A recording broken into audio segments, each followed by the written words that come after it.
Hello friends, myself Subhash Nagarse from Sri Digambar Jain Gurukul High School, Solapur. I shall welcome to all of you in this session of 9th Standard Science and Technology Part 1st. The topic is Laws of Motion Part 6.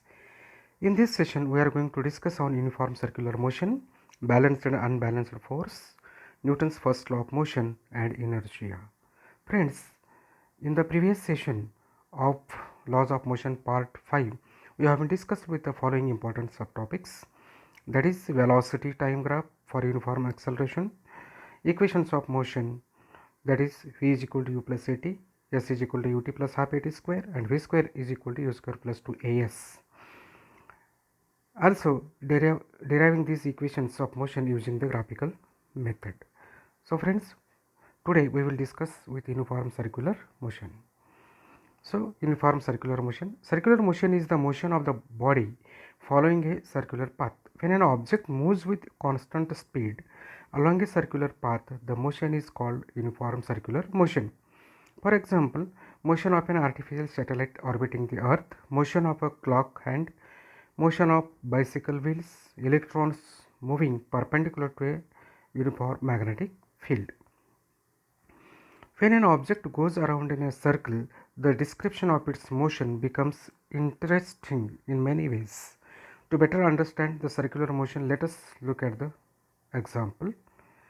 So, suppose you have a ball attached to a string and you move it constantly in a circular motion. Then we observe two things. Number one, the speed of the ball is constant. It traces a circular path with a fixed center.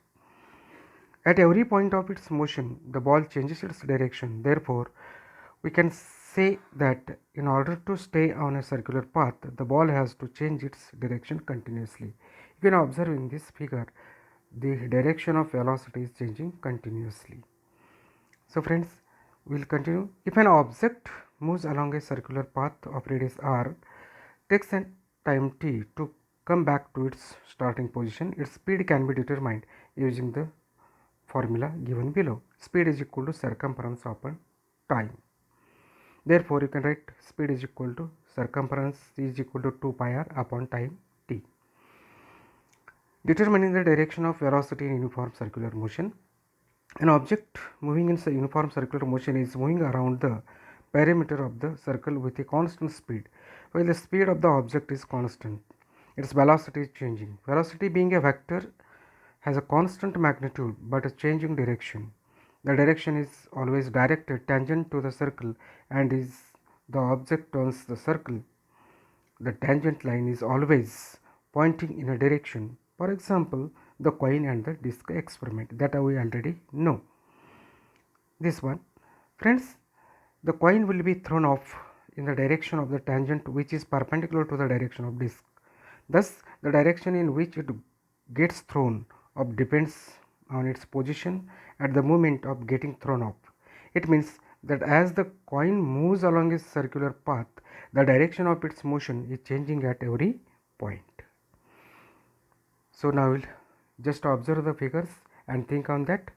This is the first figure where three sides on each side, left and right side, applying a force 300 Newton, 300 Newton. And this one more figure you observe here, to the left hand side those are applying 400 Newton force, and left hand side 300 Newton. So what you can think about this? What you can think about these two figures? So here you find that both are applying the same force. Here the force are different. So we'll try the balanced and unbalanced force. Balanced force implies the force which does not change the object's state of motion. On the contrary, unbalanced force are the one that results in the change in object's state of motion. Let us see these two concepts by considering the distinction between them. When the forces exerted on the object are of equal size and but in opposite direction, then the forces are said to be balanced forces. When the forces applied on the object are unequal in size, then the forces are known as unbalanced forces. Magnitude here in balanced, those are equal. and here in unbalanced those are not equal. Direction is opposite, here it may be same or opposite. Stationary object stays at rest, moves in the direction of greater force. Here moving object continues to move in the same speed, here change its speed and direction. Net force here is 0 and here is non-zero. These are the some 6 distinguished points between these two. Prepare them properly and understand. Now we'll see. Again you observe those some figures that I am going to provide you here. Here ball is there, an object is at the rest, will remain at the rest only. But here in this case, unless and acted upon by an unbalanced force, when he kicks the ball, it will start moving. And it keeps on moving until it is to be stopped by applying another force. Here also you can see, an object is here in motion, will continue to remain in the motion only with a constant speed and in a particular direction. And when an obstacle comes to that ball, it will be stopped. So what you can think about this one? So we'll see the Newton's first law of motion. What does it mean? Newton's first law of motion describes the behavior of the massive body at rest or in uniform linear motion, that is not accelerating or rotating. So the first law states a body at rest will remain at rest and a body in motion will remain in a motion unless it is acted upon by an external force.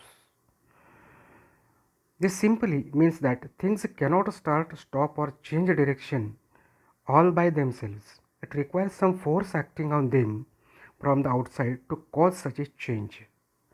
While this concept seems simple and obvious to us today, in Newton's time it was truly revolutionary. Friends, let us see some examples of this Newton's first law of motion. Objects in motion stay in a motion and objects at rest stay in a rest unless acted upon by an outside force, that is unbalanced force. For example, book kept on the table remaining at the floor, they will not change their position. See, here the ball is kept, it is remaining there itself. Newton's first law is often referred to as the law of inertia. Inertia is an object's tendency to resist changes in the motion. See here, this sitting at some, when on of a sudden car or vehicle stops at the time, he will go front side. The first law explains why you go flying over the handlebars if your bike stops suddenly. You can see here how it is happening. When it is immediately stopped, the bicycle stopped, but his body, which is in a motion, tries to remain in the motion only. So these are few examples of this Newton's first law of motion. When an object is at rest or in uniform motion along a straight line, it does not mean that no force is acting on it. Actually, there are a number of forces acting on it, but they cancel one another so that the net force is 0. So Newton's first law explains the phenomenon of inertia, that is the inability of an object to change its state of motion on its own. It also explains the unbalanced forces, which causes a change in the state of an object at rest or in uniform motion. So friends, in short, the property of massive bodies to resist changes in their state of motion is nothing but a inertia. Let us consider some examples. A person is pedaling their bike and suddenly hits the front brakes, and their body continues to move and they fly over the handlebars. When a car is abruptly accelerated, drivers and passengers may feel as though their bodies are moving backward. In reality, inertia is making the body want to stay in place as the car moves forward. So we'll continue. Friends, what we discussed today is uniform circular motion, then determining the direction of the velocity in uniform circular motion, balanced and unbalanced force, Newton's first law of motion, then inertia. You may try for these questions and solve in your notebook. Define uniform circular motion, write the distinguish between balanced and unbalanced force, state Newton's first law of motion and write 2 examples, explain inertia with example. Friends, before leaving the session, you should not forget the famous words by Martin Luther King.